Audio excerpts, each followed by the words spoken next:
Welcome to the summit, Being No More, No Less, the Mind at Rest. And I now have the pleasure to introduce you to Kenneth Madden. Welcome, Kenneth. Hi, Susan. So I was on your retreat, on your online retreat recently, and it was absolutely wonderful. And I must say you're very wise and very clear.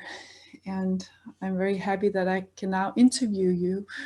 And yes, I can start out with who am I? What is reality? What's my reality? Who am I? There's there is nobody, there is no you, there's no separate person. There's just what appears to happen. So there's just energy. There's no thing being everything. So when you ask, your question is specifically about realities, is it, or what? Who am I? Is that what you said? Yes, who am I? Like my true nature. You are nothing. You are nothing being everything. So you are nothing being everything, which is just energy. That's all you are. That's not a truth, actually. That's not you don't have a true nature, or there's no true reality or any of that. That's all a part of being a person. So in that energy, which is all there is, just nothing being everything, there can be a sense of a contracted sense of being a person, being an individual. And what's shared here is, you know, you in your very kind introduction, you said I was very wise and very clear. It's not, I'm not anything, actually, and what's shared is from nothing. So I have nothing at all. I don't have any knowledge bank of any sort. There's just a description here. There's a sharing from nothing, and that is a suggestion from nothing that you, as a separate individual person, is a story, is artificial. And that's what's suggested. It's just a description, actually, really. Yeah, and that's then resonates. It resonates, or it's heard as it's heard. So it's just energies appearing out of nothing, or not even yeah, it's not even energies. It's there is only energy, actually. That's all there is just energy, which is boundless and unknowable and indescribable. And in that appears a sense that there's a me, a separate person. And once there is that sense of feeling separate, it's a really contracted sense of feeling in the body. And there's a sense of being in there, in here, looking out on a world out there. And this is taken to be, this is what people take to be reality. You are a person, you are an individual, you have choice. So there's life and there's you with your life. There's life and my life. And we have cause and effect, and we have choice, and we have volition, and we move in a linear fashion through life, making decisions and so on, and doing and not doing, and da, da, da, da, da. And all the while there is that feeling of that sense of separation. There's a yearning. There's a yearning for something, because something feels like it has been lost. And if you speak about it in just in simple terms, what's yearned for is really just wholeness. It's oneness. It's everything being nothing. Which, when there's a sensitivity and there's a yearning by the apparent person, they would feel that something is missing, and they would go to different people and hear different messages about what is missing. And from this, in this communication, it's clearly communicated that there is nothing missing. There's nothing missing, and there never has been anything missing. And actually, it's not that you will get something to make you whole. It's that it can be seen that there was only ever wholeness, and that sense of being a separate person was a story, was artificial. Boom. And that it's only just already just what appears to be. yeah, so it's already whole, but it doesn't seem like it oftentimes. It doesn't seem like it for the person. Actually, funny enough, the person, I don't speak to the person at all. I don't have any interest in the person. because the person is seen as nothing but a story from this perspective. There is already only wholeness. And if I was speaking to a person who could do something to not be separate, it would be just a teaching of imprisonment. It would be just within the wheel of the story of me. So this communication, which is nobody's, not my communication, it doesn't belong to anybody, and it's from nothing, doesn't address the individual, funny enough, at all. Because the individual can't actually, the individual's actually only a story. It cannot do anything but be an individual. So it cannot hear what's being said here at all. So it's shared, and it can resonate with what you are, which is nothing being everything. And when it resonates, and it can be very, very obvious that there's only whatever is appearing to be. That's all. Whatever is appearing to be is just wholeness, is everything being nothing. And it's resonating now much more frequently. It's heard a lot, not by the person, but, and that sense of being a self can dissipate if you want to, or fall away, or whatever way you put it. But then when it appears to, and appear is really the crucial word there, it is seen that it never was real. That sense of being separate was always a story. And then there's just life in free fall. There's just whatever appears to happen, which is totally unknowable and completely new, always new. Somehow it makes sense. It's the free fall, the unknowable, and like something in me knows that. Not even something in you, it's completely, totally known, because you are already that. You are already nothing being everything. You are already energy. You are already wholeness. So everybody already knows this in a way, but overlaying that, I wouldn't even say that known in an intellectual way, because it's just that they are that. They are already just energy. But overlaying that is a really felt feeling, a really felt lived reality for the person of feeling in the body. It's a contracted sense that they're in here, bounded by the skin, and they're looking out on the world. And it's not an idea or a concept or a belief or anything like that. There are loads of concepts that can go with it, and loads of beliefs and paradigms and so on and so forth. But it's a really felt feeling of feeling in the body and looking out of the body through the eyes, and feeling maybe, you know, behind the eyes, or whatever people feel in different parts of the body. And that's the way it seems to be. And it plays out, it's different for every apparent person.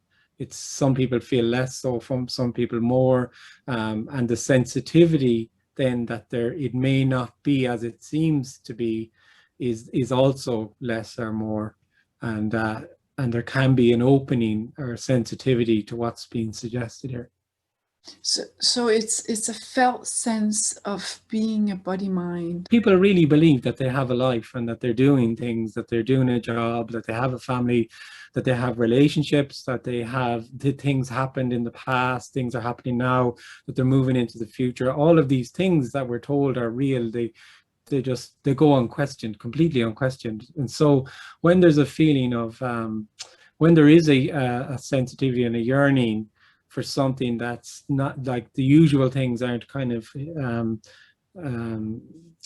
satisfying, like be it money or career or whatever the different things are, and it's seen that there's nothing in them, it's often, there's often a draw to some sort of spiritual kind of communication that they feel that they can become enlightened, or they can become whatever, you know, drop the sense of me and so on, you know. Kind of they kind of resonate a certain way with the person, but really most of them, 99% of them, simply feed that sense of me. That's all they do. They're not right or wrong. There's nothing wrong with them or right with them. That's what they do. They speak to somebody who feels separate and tells them how they can become whole. And yeah, nothing that the apparently separate person can do or not do. It's not that there's nothing they can do or not do, even. It's that they're not there to do or not do. So any communication that speaks to them to that in a way they can prepare themselves or soften the me or soften the ego or do any of this. It's simply just feeding the person. That's all.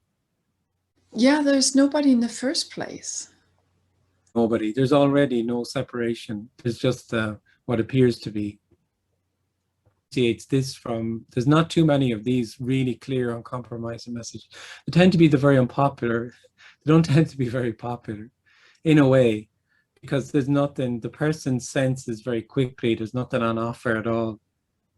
And they can be quite confronting, actually. A clear message can be quite confronting. It may be quite confronting. And also there's a sense of complete boundlessness to it. There's a boundlessness to it if it's clear message. Why does it feel like we are a person, this separation, and that we are storytellers? Just what appears to happen. That's all. It's of no significance at all. It's just what appears to happen. A sense of separation appears to arise, and people feel like they have a life and they were born and they're going to die, and that's just a story that plays out. It's completely devoid of meaning whatsoever. The meaning only arises in that sense of separation. It's an aspect of it because it's an abstraction from everything. It requires a separate me to be this meaning maker. Everything is beautifully meaningless, stunningly meaningless, does not require any meaning whatsoever. We put our meaning on things. Yeah, so it's like we're making meaning of everything, but there's no one in the first place. No, there is no, it's already the case that this is why what people are searching for is already just what appears to be. It's simply just what it appears to be, because there's already not a separate person there. But the energy of feeling separate is this continual kind of hopeful movement into what might be, into something that's around the corner, and like a continual rejection of what is. That's the energy of feeling separate. But the big joke is that what was always yearned for was simply just whatever appeared to be. It's very obvious when there's nobody, but it's not obvious at all when there feels like there is somebody. Yeah, it's like little kids. They're just playing, having fun, and they're not making meaning of anything. And then somehow we lose it. We didn't lose it. Interestingly enough, I used to think about this quite a lot growing up, especially in my teens and late early 20s. I wondered, I really kind of cogitated on what was it I've lost. I feel like I've lost something. What is it that I've lost? And I couldn't understand it. And then Todd Snyder has a beautiful song called Spoke as a Child. When I was a child, I spoke as a child. I wish I could remember what I said. And in a way, what's being said here is like a remembering of childlike wonder. But what it is that you didn't lose anything at all. Nothing was ever lost. But there was that boundless, free, childlike wonder, and everything was new. And then that constricted, contracted sense of being a person just became more contracted, apparently, and you became an adult then. So then what all of that is just an artificial layer of over what's appearing to happen. So childlike wonder was never lost. Nothing has ever been lost. But you apparently became a person. That's what happened. Yeah. What's missing here? Like I've got the job I want, I don't got the job I want, or whatever. Maybe every story is totally unique. Or I keep trying to arrive, and I keep going around the corner, and I keep kind of almost arriving, and then but that's not it. It's never, it satiates. It's never enough. So it's always the next corner, and it's what is this? Why is it always striving for something that never seems to arrive? And that's because that's energetic sense of being separate will never be fulfilled. And within that is the invitation to see that they're actually, all of that is complete story. It's artificial. It cannot ever satisfy, because already what's sought is just what appears to be, which is nothing being everything, and is totally and utterly beyond understanding, completely beyond the mind, cannot be understood, which the person finds very confronting, and the person lives in understanding and knowing, because the person is like a closed loop of their own knowing. That's what they know of the world and themselves. It's the same thing, really. Yeah. And actually, everything is just unknowable. It's totally, it is and isn't. Well, can I just say I'm done with this person? Whatever you want, yeah. I mean, and people do. You can say whatever you want, but then that's just the person saying, I'm done with this person. So someone say, well, okay, I'm done with me. I've had enough of me. It's been a nice journey up to now. Thank you very much. I appreciate everything you've done for me, but I'm going to check out. Thank you. I'm just going to park you there now, and just, see, that's the thing. It's incredibly simple what's being suggested here. It's very, very ordinary and simple, but it's also incredibly difficult, all the while you feel like a person. And the difficult part is that we're so used of doing, like I can do something. So basically, when something like this is communicated, the person is saying, well, tell me what to do. I think it's fascinating what you're saying, but tell me how I can see what you're seeing. And that's there straight away you run into the major obstacle, is there's no you to do or not do. Now that's the part that's very confronting for the person, because it's the end of me. So it's your own absence, it's your own death. So it's extremely confronting, and it just resonates. It's completely energetic. It just resonates, and when there's a readiness, it can be boom. It can just be so obvious. There's just whatever is. There's no Zoom. There's no meetings. There's no non-duality. There's just what appears to be, which is completely whole, and is nothing being everything. These are just words, but Nothing. Other words could be what? Consciousness, awareness, or God. avoid a lot of them confusing terms, really, because basically they're objectivizations of nothing. It's nothing is nothing. You can't understand it, know it, or objectivize. Once you've objectivized it, then it's not it. Yeah. God is a terribly confusing word. I would never use it, and it tends to be thought of as a thing. He or she is somehow above us, and somehow kind of created all of this, and it's all just a story. There is no there's no authority whatsoever, and there's nothing that created anything. There's no cause for anything, because this already is nothing being everything, and everything being nothing. It's simply energy. That's all it is. Totally unknowable. Yeah. Consciousness and awareness, which we'll kind of use interchangeably, because usually they mean the same thing. The person kind of feels like it's the key to something, to unlocking something, and differentiates them from animals and so on. And actually, consciousness is just an aspect of feeling separate. That's all. There's no significance whatsoever. Nothing, no significance. I'm not aware. Like when the sense of feeling separate is no longer there, it seemed that you were never really this separate thing. But that sense of awareness goes with that. Then because you need to be aware. You need to be separate to be aware of something else. Yeah, you have to have an object and a subject object to be aware of something else. Like, being a person is a subject object reality in a very simple way. It's not complicated. Subject is you, and everything is an object, basically. So everything that you see in your life is an object to your subject. People, trees, cars, the planet, an idea, an experience, etc., etc. They're all objects to you. When that sense of the subject, when the center, like a false center, it's no longer there. It's seen. It never was there. And obviously then there's no objects. There never has been an object, because an object is that, nothing can exist in and of itself. I mean, science tells us that even. There's no other, but everything is exactly the same, as when you felt there and you said. So everything is the same, exactly the same, but completely indescribably different also. Yeah. You looking at the tree or you looking at the dog, because when there's you and the dog, there's this, and the tree, there's you relating to the tree, the dog, the person, and there's this heaviness and neurotic sense of neurosis of relating to other.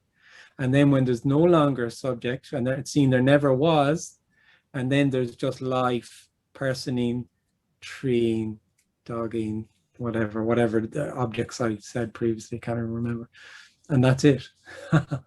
There's no distance between this and that.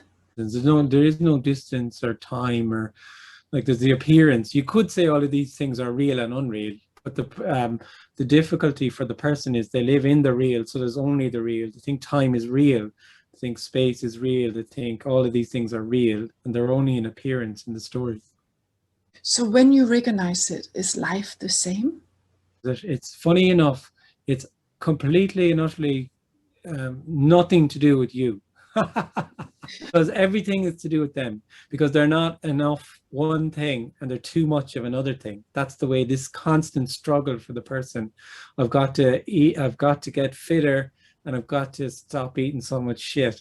I've got to be kinder to people, and I've got to stop, work on my temper. I've got to, and the list just goes on and on and on. But everything is to do with them, because everything is filtered through this sense of me. It's like a veil. Everything coming through is through this. So you're continually adding yourself to everything. Boom, boom, boom.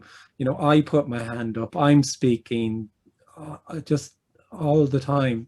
And actually, it's hilarious, because what's actually yearned for and sought has nothing to do with the way you think you are at all. You could be the most neurotic person in the world and it's irrelevant. It doesn't matter what the story, the content of the story is. It's the seeing that it's a story, which nothing sees that it's a story. That's why you cannot do anything about it. It's not that you can't do anything about it. It's that there's no you there to do anything or not do anything. It's so opposite of how we're trained to think.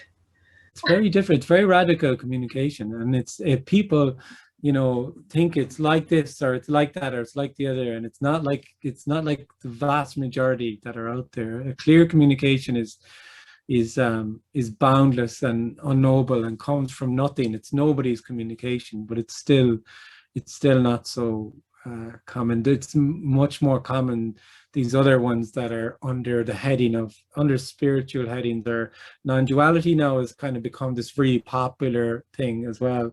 And most of what falls under that is just someone speaking to somebody else who they see as another person, who they can tell how to find oneness, let's say. But it's become much more sophisticated. Like, I mean, the language being used can sound very, very similar now to what's said here, but they're totally different messages. It's totally different. Energetically, it's different, completely different, because the person can sense that they're being addressed and spoken to, and it's different. It's not right or wrong. It's just what appears to happen. So nothing is right or wrong. They're coming from the sense of separation. Yeah, but at the same time, it's like something in us just wants justice. It's part of the story. The sense for wanting justice is what it seems to happen in the story. The struggle against authority, all of these things play out in the story. But they're just what appear to happen. It's not that there's someone in there and that they mean anything. So I could live my life and not know about reality till I die. It would be seen on death. It would be seen on death. Physical death is the release from the sense of separation on physical death. So it's guaranteed. Oh, guaranteed at death. Yeah, absolutely. Yeah. Like, I mean, death, like what's been spoken about here is death. It is the same, except that the physical body doesn't die. But it is that really, when we talk about a fear of dying, we're just afraid of our absence. That's what our fear actually is. We're afraid of our own absence. And what we yearn for most is our own absence. Yeah, yeah, there is the paradox. and and the sages and mystics, they talk about how wonderful it is just to be this beingness, how amazing it is, joyful, and like the absence of self. I wouldn't say anything about it really. I never really even attempt to describe it. It's not describable. And the other thing about it is um, it's completely ordinary and obvious. That's the big surprise, really. It's already the case. It's already just whatever appears to be. It's very ordinary. The person thinks of it as you, some of the words you said there, it's amazing and stunning, and like the person has an idea of what's being suggested here about some sort of state of liberation. This has nothing to do with any kind of states that the mind has been in, or it's nothing to do with any kind of experiences, nothing at all. No. And it's totally indescribable. Just as this, like, this is indescribable right now. This is indescribable. I can't describe it.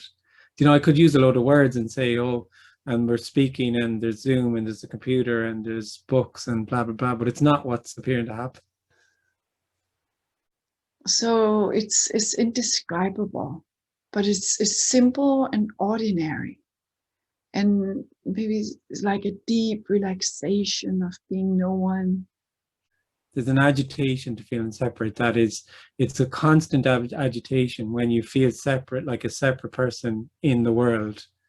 So when you feel there's a you and a world out there, that's a dissatisfactory agitated state for you, and you don't know why. You don't know why.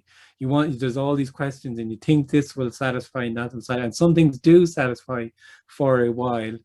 But that agitation, what's being suggested here is that agitation is around and emanates from that sense that of separation that's there, and that sense of separation is artificial. It's not actually real.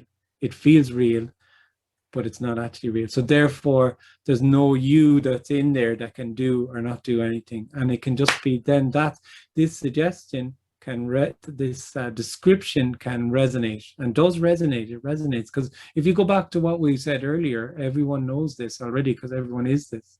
So it totally it can, if when there's a readiness, it totally resonates. It totally resonates, and it is like a childlike. It is like a remembering of childlikeness that you already were fully already. It is. It's not even like anything really, but it is kind of. It's just so obvious. It's so incredibly obvious that there's just already energy. That's all there is. There's just whatever appears to be. It's totally inescapable. It can't be escaped because it's already just whatever appears to be. And then that sense the person has, one of the things we didn't really mention earlier is the person has this continual kind of pulling in of comfort and pushing away discomfort. So the sense, the idea the person would have of what's been said here invariably would be some kind of state that is very comfortable, enjoyable and pleasurable, and where things don't affect you, and it would not incorporate pain, confusion, all of these, and discomfort. And that's generally what the mind kind of conjures up about what's being looked for. Incredibly, what's being looked for is already everything being nothing, which is everything. So pain is obviously it already. Discomfort is already it. And that dualism of the play of opposites of, thinking that it's clarity and not confusion collapses. So confusion is obviously it as much as clarity, because there's nothing that isn't it. And that's remarkable then. That's absolutely remarkable that, that pain, that tragic thing that happened, anything, no matter what it is, that's just energy. That it cannot be any other way. So therefore, there's nobody in there who's struggling and doing deals all the time and trying to get it to be more like something else and this and so on. So that all just collapses. Yeah. So there's nothing I can do. Not that there's nothing you can do. There's no you in there that can do anything. And there's nothing that needs to be done. There's obviously nothing that needs to be done, because all there is already is unconditional love, which is just nothing being everything. So I can just live my life. No, no, no, no, no. Who would live their life? Who would live their life? Who Oh, would live yeah. their life? That's the whole point. It's the end of the dream, that you are living a life, that you have a life which you are living. That's bomb. Then be lived then, or life live you then. Life doesn't even live you. There is no you and life living you or anything. There's no there's just what appears to happen. It's indescribable. There's just energy, is a nice way of putting it, actually. Yeah. So all this story making is okay too. If there's nothing that's not okay, because it's all energy. It's just totally whole and complete. And Yeah. it's there's not even a you who's making a story. You are the story in a sense, but the story is just, you don't feel it's a story. You feel it's real, because you're living in the real. Yeah, it's just beyond. It's beyond. It's completely beyond. It's totally beyond. It's not understandable. Like this has been shared um, for quite a while now, and it was quite obvious from when it started to be shared that it's not to do with understanding. There's nothing understood here. There's nothing that this character has here or knows at all. Nothing at all. Nothing, nothing, nothing. This is completely, totally, and utterly from nothing. Because everything is unknowable. It's completely unknowable. Once you have someone who knows about a thing called non-duality, then forget about it. It's a different thing. It's a totally different energy. And it's not really confronting. It doesn't have that really confronting. It can tend to be a bit more popular. The person sense straight away that they're no danger at all. They're being fed, you could put it that way. So it's like free falling, unknowable, and just what happens, happens. Whatever appears to happen, that's the other aspect of it. There's nothing actually happening. This is something appearing to happen. It's happening when you feel it's like a person, a type of person, something is happening to me, because it's happening in time. So everything is a sequential, linear kind of movement, and something happened, and now something happening to me all the time. When that sense of me is no longer there, this is just always new, and nothing being everything. There's nothing even happening. Just an appearance. Everything is an appearance. Yeah. Does something, this at 3 o'clock today, this happened. It's very clearly a story, but for that to be seen, it has to be that there's nobody, when there already is nobody. But the person can't understand what's been said here. They can understand it, but it can be understood, but it makes no difference whatsoever. It's just somebody who understands something which isn't what's being suggested. Yeah, whatever the mind comes up with, that's not it. The idea you have of what's being said is absolutely only an idea. It's only a concept. This is totally beyond any concept, any idea, anything. It's amazing, because the people actually think about, let's call it liberation. People think about liberation and have an idea that they're working towards something. And I've frequently heard, when that sense of separation is no longer, and it's seen they never were separate, and the hilarity of what they thought they were moving towards, it's ridiculous, the idea. And compared to what actually liberation, which is just already just this, there's no comparison. And yet paradoxically, it's totally and utterly ordinary, and is already just the case. There's nobody that isn't already whole. There is nobody that is separate already. It's already the case. Whereas some, people first encounter this, and maybe, Kenneth is at least reporting himself to be not a separate person anymore, and he's saying something, whether I believe him or don't believe him.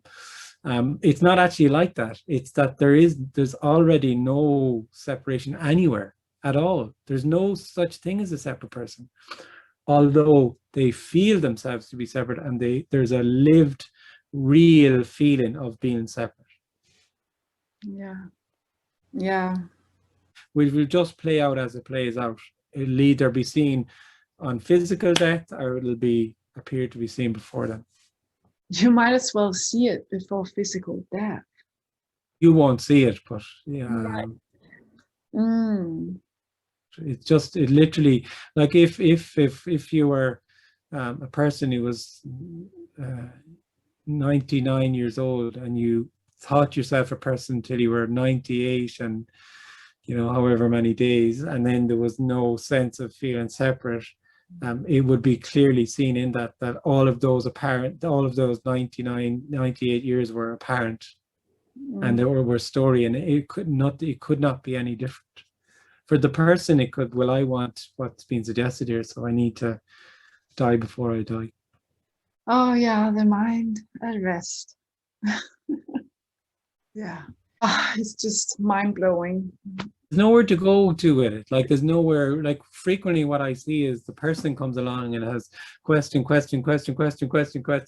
And it's seen, it can be, if there's an openness to it, it can be seen that there's not going to be an answer to the question that's going to satisfy. It's really that there is no question. There's just no question. There's just simply what it appears to be, and that can really resonate. But it's heard as it's heard, it can be a sense of feeling more like a person. And then that's what's happening. Like it's a stunningly agendaless communication, because all there is already is wholeness. Yeah. So it's literally not speaking to anybody. It has a certain energy to it. It's stunning. It's absolutely stunning. The character Kenneth is as stunned by this as when I first heard it. It's nobody's message, nothing to do with Kenneth. There's no Kenneth. There's no any of the other characters who are clear characters. They're irrelevant. It's just a communication from nothing that belongs to nobody. That's totally impersonal. What's yearned for is so obvious and ordinary and already the case. It's amazing. And is completely inescapable. It's not in some retreat or residential or Zoom meeting or in some book, or it's already the case that it's just, there's already nothing being everything, and it's totally inescapable. Well, yeah, thank you. And how can people get in touch with you? What is your website? I think it's kennethmadden.net. I'm not really sure. At the moment it's doing quite a lot of Zoom meetings, and before, look, I've given meetings for about 10 years or so, in groups, and then in 2019 I did a residential meeting, and I was planning more residentials in 2020, and then the rest is history, as they say.